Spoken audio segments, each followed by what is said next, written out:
On March 31st, 2026, 30,000 people arrived at work and found a termination notice waiting in their inbox. Not a meeting, not a conversation, an email. The company that sent it was Oracle.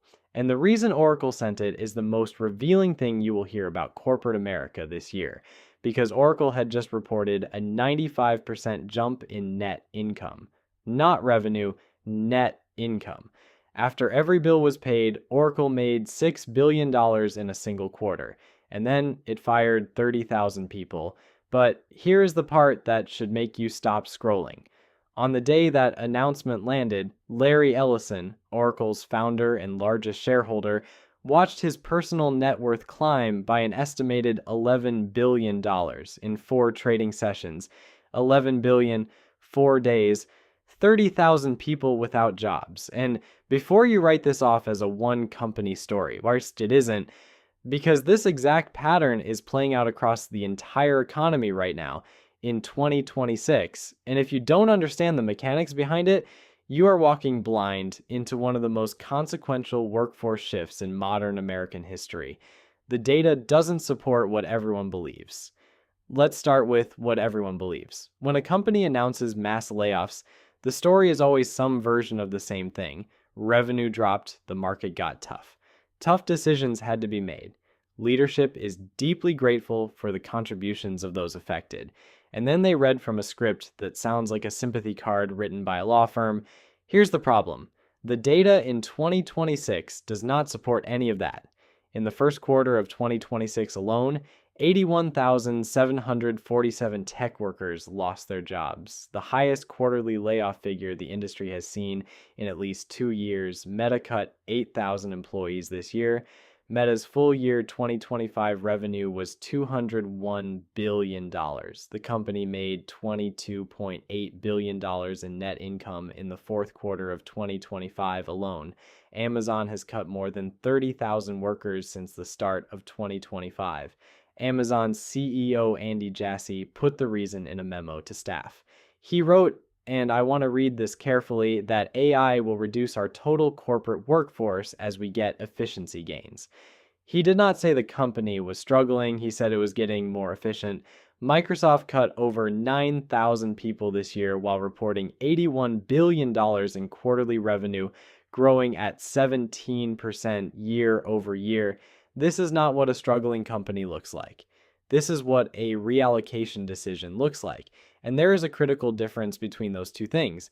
A struggling company fires people to survive. A profitable company fires people to win. And right now, winning has a very specific definition. EPS, Jack Welch, and the math that ends careers. To understand what is actually happening, you need to understand one concept: earnings per share. Earnings per share is your company's total profit divided by the number of shares in existence. The higher that number, the more investors cheer. The more they cheer, the higher the stock goes. The higher the stock goes, the more executive compensation packages, which are mostly tied to stock options, are worth. Now, there are 2 ways to improve earnings per share. You can grow revenue, which is hard, takes time, and requires actually building things people want. Or you can cut costs, which is fast, immediate, and looks very decisive on a conference call. Guess which one is easier? Salaries and benefits are one of the largest cost lines in any business. Fire 10,000 people, and you've removed hundreds of millions from your cost structure overnight. Earnings per share goes up. The stock goes up. The people who made the decision to fire those workers personally profit from that decision, sometimes within days. The fired employees, they are not on the balance sheet anymore. This is not a new idea. Jack Welch, the legendary, or depending on who you ask, infamous CEO of General Electric in the 80s and 90s, built his entire management philosophy around a strategy called rank and yank. Every single year, without exception, he would fire the bottom 10% of GE's workforce. Not because GE was failing. GE was one of the most valuable companies on the planet. He did it because Wall Street loved the discipline. Fortune called him manager of the century. There is an economic term for what Welch codified: shareholder primacy. The idea that a corporation's first obligation is to the people who hold its stock, not the workers, not the communities, not even its long-term health. The stock price, full stop. And here's the part they never put in the press release. When those 10,000 people leave, their work does not disappear. It gets redistributed to whoever survived. More work, same salary, no acknowledgement. Economists call this labor intensification. The company captures the savings. You absorb the cost. And if you are watching this in 2026, there's a very good chance this has already happened to you. We are choosing the chips, but in 2026, there is a new layer to this story that didn't exist in previous layoff cycles, and it is the most important thing I'm going to say in this video. This year, companies are not just cutting payroll to improve earnings per share, they are cutting payroll to fund something specific. They are converting human labor, your salary, your benefits, your team, into artificial intelligence infrastructure. Google, Amazon, Microsoft, and Meta have collectively committed $725 billion in capital expenditure on AI in 2026. That is up 77% from last year, $725 billion going into data centers, NVIDIA GPUs, custom chips, and the compute infrastructure that powers large language models. And they are paying for part of it by eliminating you. Oracle's co-CEO Safra Catz described the 30,000 layoffs as, and I'm quoting directly, a generational reallocation of capital from people-intensive consulting and legacy support toward GPU-intensive AI infrastructure. Larry Ellison was even more direct. He said, "We are choosing the chips. Anyone whose job is not making the chips run faster for our customers is at risk in this industry.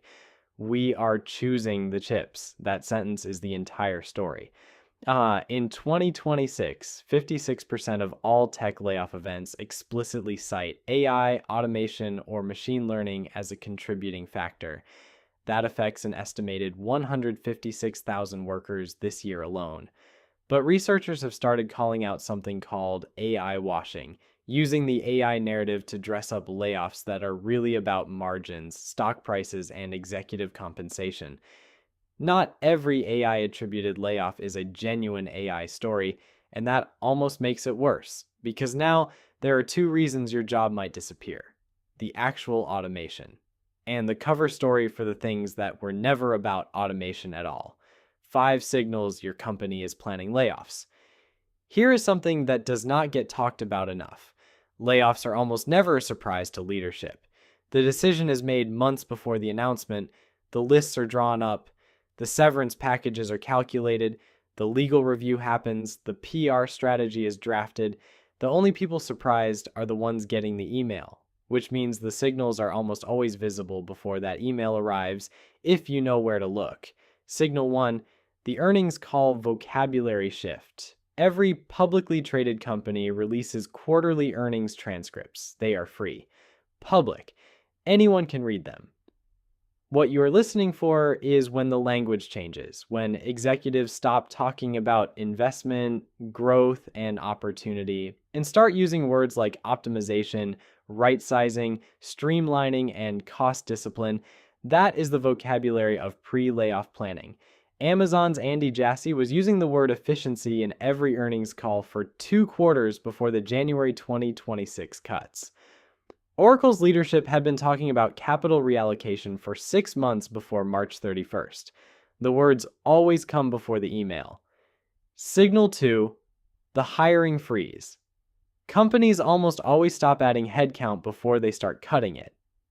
Go to your company's LinkedIn jobs page right now. If roles that were open 3 to 6 months ago have quietly disappeared and haven't been replaced, pay attention. Signal 3, the reorg. Layoffs are almost always preceded by a restructuring, new reporting lines, teams merged, managers absorbing extra scope. Reorgs create the internal justification that makes headcount cuts easier to execute. If your company has reorganized twice in 18 months, that is a serious signal. Signal 4, the contractor surge, some companies actually increase their contractor and consulting spend immediately before a layoff. Because contractors can be cut without severance obligations or WARN Act complications. If your floor is suddenly full of outside consultants doing what sounds like core work, that is a transition signal, not a growth signal. What sounds like core work? That is a transition signal, not a growth signal. Signal 5, budget reviews that never end. If leadership keeps pushing annual planning into the next quarter, asking for cost justifications on projects that were already approved, or delaying routine decisions, they are stalling while they figure out where to cut. If you see 3 or more of these signals at the same time, update your resume before you need to. And the only real job security here is the uncomfortable truth underneath all of this. The era of job security as a reward for loyalty is over. It was never really a promise. But in 2026, with $725 billion in AI capex reshaping the cost structure of every major company, the gap between what the system will do for you and what you need to do for yourself has never been wider. This is not pessimism. This is clarity. Because the workers who navigate this era well are not the ones who assumed things would be fine. They are the ones who read the earnings calls, who watch the language, who kept their skills current, their network warm, and their options open before they needed them. Mark Twain once said, "History does not repeat itself, but it rhymes." Jack Welch did rank and yank in the 90s, and the world made him manager of the century. Larry Ellison fired 30,000 people by email in 2026 and made $11 billion in 4 days. The mechanism is the same, only the scale and the speed have changed. The question is not whether this continues, it will. The question is whether you will see it coming before HR schedules that meeting.